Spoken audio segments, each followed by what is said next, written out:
नमस्कार साथियों, मैं लव पांडे सार्थक टीचर एकेडमी आप सभी का हार्दिक स्वागत अभिनंदन एवं वंदन करता हूं। जैसा कि 6 सितंबर से कैट की परीक्षा को ध्यान में रखते हुए हम सभी अपनी तैयारी आगे बढ़ा रहे हैं और हमें उम्मीद है कि आप लोग भी आगे बढ़ा रहे हों। जैसा कि मैं देख रहा हूं तमाम यूट्यूब पर अननेसेसरी सामग्रियाँ आपको दी जा रही हैं, अननेसेसरी जानकारी आपको दी जा रही है, जबकि हमें सीटेट प्राथमिक के लिए 3 मनोवैज्ञानिकों को केवल पढ़ना है, जिसमें हमारे जीन पियाजे जी हैं, वाइगोत्स्की हैं और लॉरेंस कोहलबर्ग। इन्हीं 3 को पढ़ करके हम अपनी आगे तैयारी बढ़ा सकते हैं। जो हमारे सिलेबस के बाहर है उन सब चीज़ों को पढ़कर और अपना समय हमें बचाना है, हमें अननेसेसरी सामग्री को नहीं पढ़ना है। तो आज से हम लोग जीन पियाजे के बारे में यहाँ पे डिस्कशन करेंगे, चर्चा करेंगे।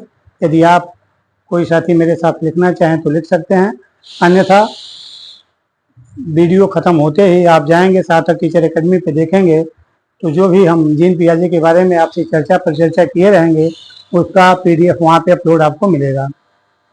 तो जीन पियाजे के बारे में आप लोग जैसा जानते होंगे कि जीन पियाजे साहब का जन्म 9 अगस्त 1896 ईस्वी को स्विट्जरलैंड में हुआ था। ये संरचनावादी मनोवैज्ञानिक हैं। इनकी जो मृत्यु हुई थी 10 सितंबर 1980। हालांकि इनके जन्म और मृत्यु से संबंधित क्वेश्चन सीटेट में नहीं पूछे जाते हैं, तो हमें इसको केवल नॉर्मली जानना है कि ये कहाँ के थे। तो जीन पियाजे जी स्विट्जरलैंड के थे।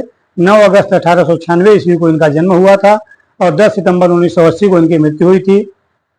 इन्होंने जो सिद्धांत दिया है कॉग्निटिव डेवलपमेंट अर्थात संज्ञानात्मक विकास सिद्धांत दिया है।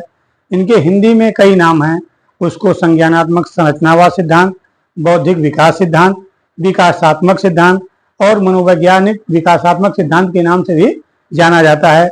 इसलिए हिंदी में आपको कई नाम मिलेंगे, लेकिन आपको इंग्लिश वर्जन भी तैयार करना है। केवल एक नाम है, इंग्लिश वर्जन केवल तैयार रखेंगे कॉग्निटिव डेवलपमेंट, तो आपका काम हो जाएगा। हिंदी में भले ही इसके अनेक नाम है, लेकिन इंग्लिश में आपको जब देखेंगे तो केवल कॉग्निटिव डेवलपमेंट आपको हर जगह मिलेगा। इनकी पुस्तकें भी हैं, the psychology of child, the language and thoughtful of the child, the psychology of intelligence. तो किताबें भी इनकी नहीं पूछी जाती, लेकिन हम लोग नॉर्मली जाने रहेंगे।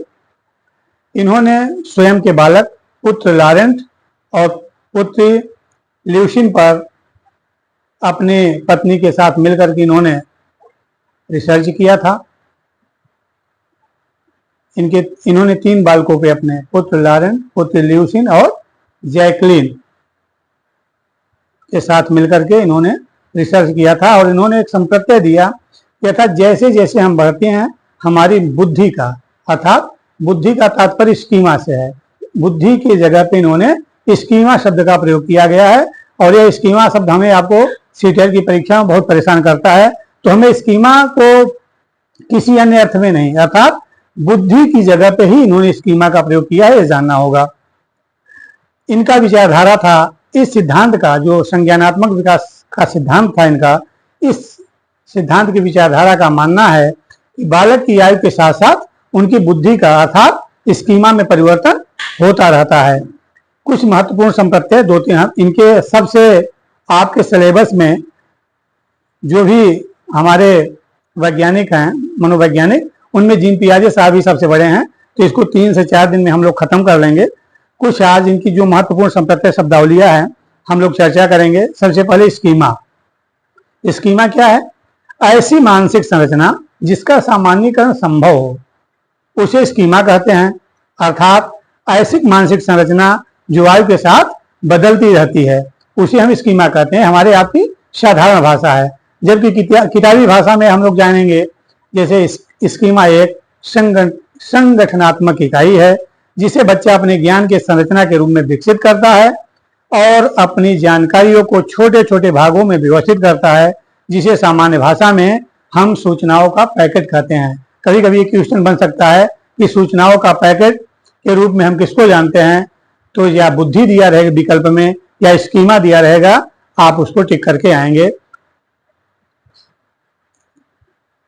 वो विकल्प आपका सही हो जाएगा।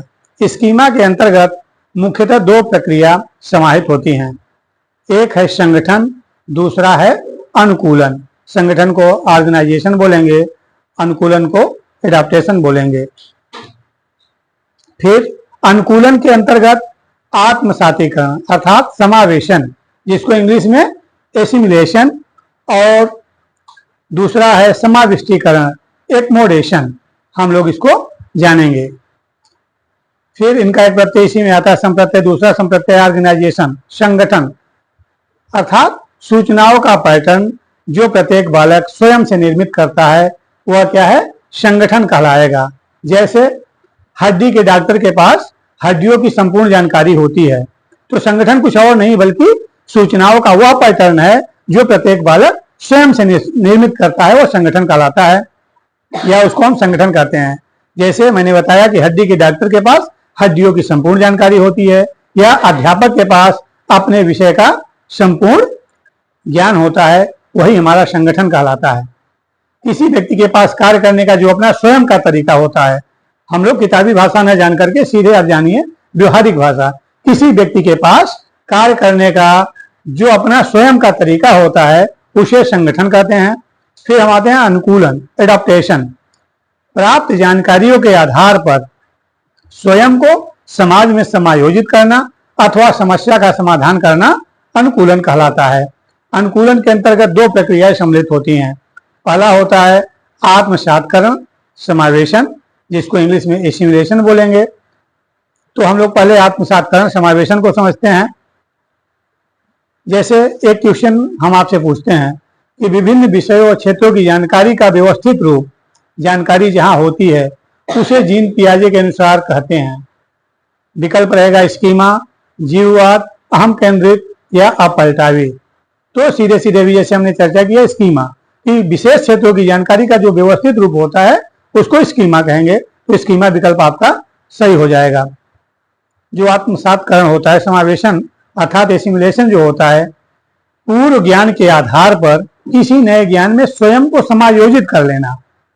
पूर्व ज्ञान के आधार पर किसी नए ज्ञान में स्वयं को समायोजित कर लेना या समायोजित करना आत्मसातकरण कहलाता है। अर्थात पूर्व ज्ञान में नया ज्ञान जोड़कर स्वयं को समाज में समायोजित करना आत्मसातकरण कहलाएगा। जैसे कुत्ते की विशेषता के आधार पर बकरी को भी कुत्ता मान लेना, यह क्या है, समावेशन है। यह क्या है, आपका समावेशन कहलाएगा। दूसरा है समाविष्टीकरण या समायोजन। बालक जैसे किसी नए ज्ञान के आधार पर पूर्व ज्ञान में संशोधन करके,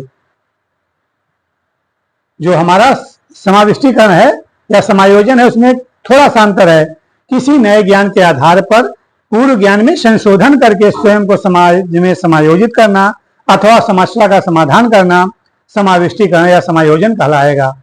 जैसे बालक आसमान में उड़ते हुए पक्षी और पतंग में अंतर कर लेता है, क्योंकि वह जानने लगा कि आसमान में सजीव के साथ साथ निर्जीव भी उड़ सकता है। तो इस प्रक्रिया को जीन पियाजे समाविष्टीकरण कहेंगे। मतलब सीधी सी बात है कि किसी नए ज्ञान के आधार पर पूर्व ज्ञान में हमने संशोधन कर लिया। हम जान गए कि आसमान में केवल पक्षी ही नहीं बल्कि निर्जीव वस्तुएं भी उड़ सकती हैं, तो वही आपका समाविष्टीकरण या समायोजन कहलाएगा। और तीसरा है इसमें साम्य धारण या संतुलीकरण इक्विलिब्रिएशन।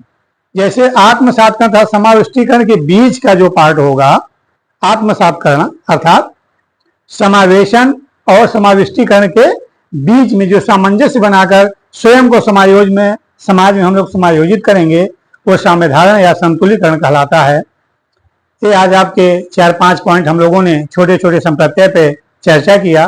कल और भी ढेर सारे संप्रत्यय जैसे केंद्रण, विकेंद्रण, संरक्षण, ये सब क्या है इस पर चर्चा करेंगे। आप लोगों को कहीं भी कोई भी समस्या या कोई डाउट होता है तो आप हमें हमारे व्हाट्सएप चैनल 9984410842 पे संपर्क करके हमारे चैनल को फॉलो करिए। उसमें व्हाट्सएप चैनल है, उसमें आपको सीधे पीडीएफ मिल जाएगा। और अभी मैं आपको व्हाट्सएप चैनल पे और अपने सार्थक टीचर एकेडमी यूट्यूब चैनल पे जो भी पढ़ाया गया उसका पीडीएफ आपको डाल दिया जाएगा। और आपको इससे संबंधित 20 क्वेश्चन भी हम उसमें डालेंगे। आप उसको प्रैक्टिस करके नेक्स्ट डे में बताइए कि आपके उसमें कितने क्वेश्चन बन पा रहे हैं पढ़ने और समझने के बाद। और हमारे इस चैनल को आप लोग ज़्यादा से ज़्यादा लाइक, शेयर और सब्सक्राइब करिए। कहीं भी कोई भी समस्या हो किसी भी समय आप हमारे व्यक्तिगत नंबर 9984410842 पर टैग करके आप हमसे जुड़ सकते हैं, अपनी समस्या को पूछ सकते हैं। और हमारे इस चैनल को ज़्यादा से ज़्यादा शेयर सब्सक्राइब करिए, जिससे आप लोग आने वाले 6 सितंबर के एग्जाम में अधिक से अधिक अच्छे नंबर प्राप्त कर सकिए। बहुत बहुत धन्यवाद आप सभी का हमसे जुड़ने के लिए।